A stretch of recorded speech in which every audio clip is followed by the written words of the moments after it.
All right, it's early in the morning. It's about 8 o'clock. I am on a small island off the coast of Japan called Sugashima. Japan with Dennis. I'm Dennis. I lived in Japan, I speak the language, and I love the Japanese culture. I'll share with you tips you need to know before you travel to Japan and key cultural things you need to do while there. I'll show you where you can go and what you can do to get off the tourist track and experience the real Japan. And learning a few Japanese words and phrases can only enrich in our experience. Nihon ni ikimashou ka? I was actually here yesterday. I took a boat from a place called Toba. I'm in the middle of Japan, but at the very southernmost part of that. So I'm definitely on the ocean. Sugashima is an island that really was a fishing village. When I spoke to somebody yesterday, one of the locals, I do speak Japanese, so I was able to ask her how many people are here, and she said that probably not even 500 people. Kids that are born here, they take the boat to school. I'm on kind of a road here, so it's going to be a little bit noisy. But I'm also at the port here. This is where most of the fishing vessels are leaving from, so I wanted to just talk about what my intentions are today. So yesterday, when I went up to up the road, I started crawling around the edge of the island. And I was taking about a 2-mile walk to a very old lighthouse, but on the way, the road narrows significantly, and I found this stairway up into the jungle a little bit. So I decided to take it, and I saw the most peculiar things there. What I thought was garbage and refuse that the wind had stopped, but it was confusing, the kinds of things that I was seeing. I realized while I was up there that I wasn't seeing things that were random, that they were actually placed there. And by the time I got off the island last night, I started thinking that there was a story behind all of that stuff. And I could kind of feel some of the story behind some of the things that I think were placed in this very special place. So I'm going to go up there. I want to call the place sacred, but I don't think it's sacred in a way that you shouldn't go there. In fact, I think it's more of a memoriam to either remember individuals or people in general, a population, or just history in general. So I think it's probably appropriate to go up there. I'm going to video some of those little objects that we see, and but we'll do so with reverence, with whatever it is memorializing, and kind of feel some of the memorial there. I won't touch things a whole lot. I'll try not to touch things at all, but we'll just look at where they're placed. One of the things you're going to see is a concept called wabi-sabi. Everything is decaying up there. And but that's, to the Japanese people, beautiful. They're not going to come clean things, or they'll let things grow over it. So we'll see some wabi-sabi today. I'll give you a few clips as we walk along this oceanside road up into the jungle. So let's start our walk. Okay, I'm just walking along the pier here, and it's a beautiful day. Ohayou gozaimasu. And you can see all the boats here. Probably, it's about 8 in the morning, so those who are going to go out probably have already gone out. I did talk to a couple of very old Japanese men today. One of them was kind of shy. He talked a little bit, but the other one approached me, and he was really hard to understand because his language is very, very old, but I think I got the gist. He was just talking about how it's going to rain, and we talked about fishing. He said they do quite a bit of fishing here, but not much. They still do a lot of seaweed, so they gather a lot of seaweed, then they come on this island and they process it. So, very cool place. It looks like it's going to rain today. It probably will, but we don't care. We're going to press on. Okay, this is a fishing village, as you can see. There's the ocean over there, but on the side here, they just got a bunch of supplies, and it's very interesting. Japan is very organized and clean, but because this is a fishing village, you can just see all this stuff that they store here. Like there's an old string net.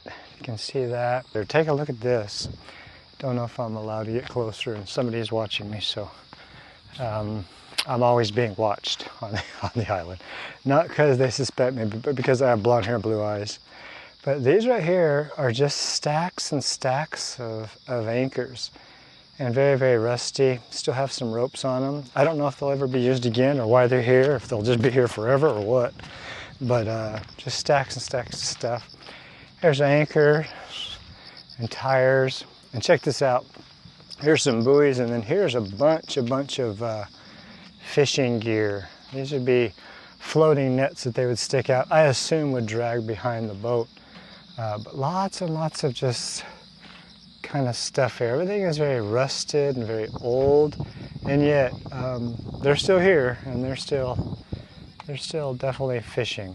Just right there, stop and talk to me. It's very interesting. On the main island, people are scared to talk to you, but on this island, they're not scared to just start talking Japanese to you. I don't know why they think we'd understand. I do. Of course, the guy just stopped me and told me that it looks like it's going to rain. I think he just wanted to talk to me. But here, I'm looking at some more stuff. Just some old rotting wood and some old baskets that were obviously used for fishing. These big, gigantic styrofoam buoys are just here, and pretty nothing. Just stacks and stacks of stuff. Probably not meaningful to all of you, but taken in whole, it's quite amazing. That old man back there said that he ran into my wife. And then he realized she's walking to the lighthouse on the other side of the island. So I guess they're used to a few people walking to the lighthouse. This is interesting here. This is kind of a ramp, concrete ramp that's obviously very old, and it's got rail on it. I say that, but some of the rail has been taken away, so it's not used anymore. But the rail, if you follow it, just kind of goes up what looks like into the jungle to an old house. But that would mean probably that somebody's boat was there, or that this was a boat repair dock of some sort, a small boat repair dock. All right, we're going to continue our walk on this road around the island.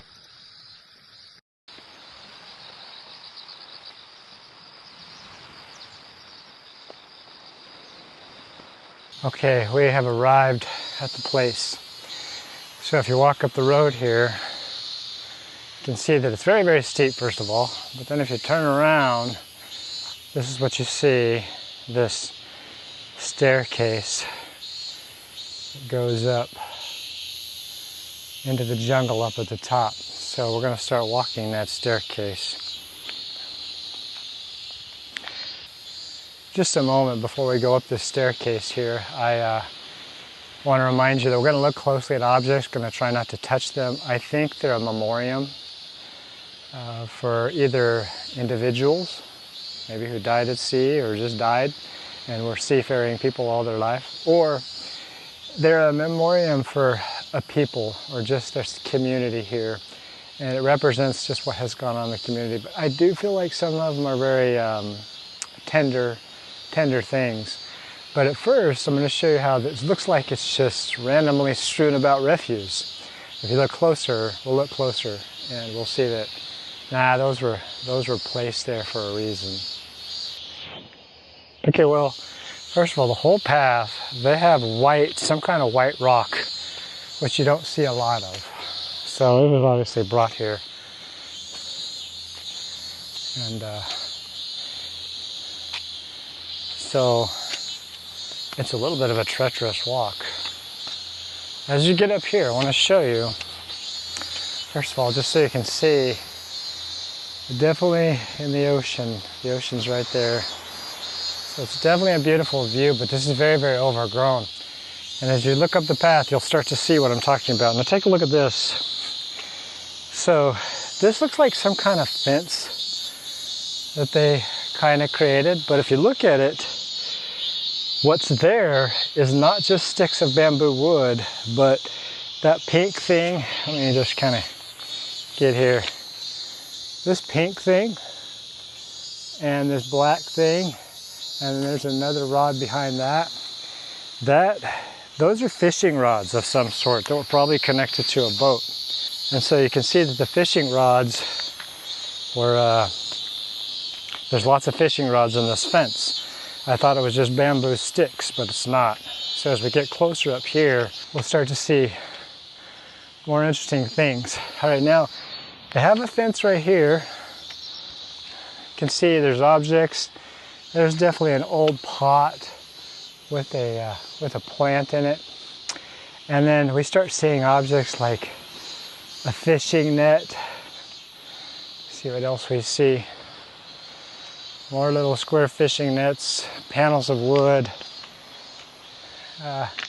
Here's some kind of wooden red object here. I think was probably something to do with fishing. And you can see right there, if you can get closely, that this was just a fishing rod, and all of this, what looks like refuse, is integrated into the fence itself. And then right up here, we're starting to come up to the top here, and it gets way more interesting. All right, and here we are, and we see this little brick concrete alcove. And if you go around here, what you see is that it is a very small shrine. And so that's Buddha, and you can see somebody's placed some coins in this shell here. Other than that, it's just a very small square. We're on a very, very steep hill. You can tell the jungle goes down significantly from here. And then now we're here, we'll look more closely at what we see. Okay, now I look terrible probably because it's hot and I'm sweaty, but I had to climb up this hill. But I want to show you some objects that seriously you're gonna think they're trash that got blown up here, but look closely and you'll realize, no, there's a bit of a story there. Now keep in mind that this stuff, so here's some water bottles. And then but below that are, I don't want to touch it too much, but are intact teacups. So the idea is that they would feed the dead. They believe in giving them water and food. And so probably people bring even food up here, but water with water bottles, and that's what those are. They're plastic water bottles, look like trash, but somebody has brought the water bottles up there with those teacups, and it's honorary for the dead. All right, let's go. There's a gigantic bug there. I don't want it to land on me, so, okay. All right, now check this out right here. This is an old rake that's leaning up here. It's barely intact. It's falling apart. And first I saw that up here and I thought, what's that? Somebody left that here. But no, this is made of bamboo. I don't know how old it is, but this has been definitely placed here purposefully. And there's a lot of shells here. You can see them kind of everywhere. So those aren't native for up here. Those have been placed there as well. Okay, and then I want to show you, here's another little story. So right here is some kind of net, and right there is literally a garden claw and a spoon. And then of course a shell right there, and taken in whole, that definitely tells some kind of story. That's in memory of something or somebody. My favorite, and I think the most sacred thing, is over here. Let's see if I can capture it. All right, so you see this pile. Now as you go closer, what you'll see is that what this is, if you can see the roundness of these objects, this is the steerage part of a boat or a ship, an old wooden steering. It's obviously in pieces now. And then right next to it, of course, is some rope or some tack.